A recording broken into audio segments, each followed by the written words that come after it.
are still fighting for justice. Okay. Injalo okunye ke mina ngikwazi ukuthi uphukule kusalayo lecala amacingwane like lafika zezafika kuyindaba ukuthi uvulele icala angangivulele icala mina ndakho uzongivulela icala alicala livulele wena akunacala awuxolisanga ngixolisa ini ukuthini kanti bavenda ukuthi uxolisile kusizwe amanyala lawo amanyala angizwanga awuxolisa nje macingwane angizwanga hawu angizwanga hayi macingwane awumise nomatshana buka mina kodwa ufuna uxolo oluthola enkandla lamahwanqa ngwazela sengifile mina uxolo lokwenzani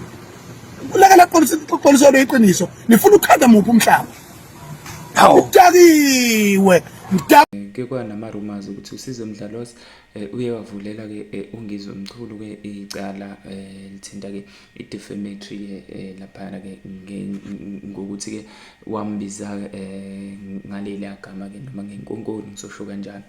So uyaphika ke lokhu macingwane uthi ke akho xolisa kwenzile akho cala futhi lisabekiwe kuyena ukuthi ke sakumele ukuthi ke al-attende noma ke kumele ukuthi alandelele ke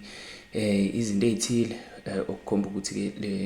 mhlambe ke kunecala avulelwe lona uthi yena akayazi leyo nto futhi akasoza ixolisela leyo nto bafowethu ake ngibekele imbono yeni la do you think ngempela ngisho kuthiwani bengingamele ngizwe ayixolisele lento ke ayisho ngoba ngempela kuyiqiniso lokho ake kusho anyways bafowethu ake ngizwe la imbono yeni kwi comment section danko.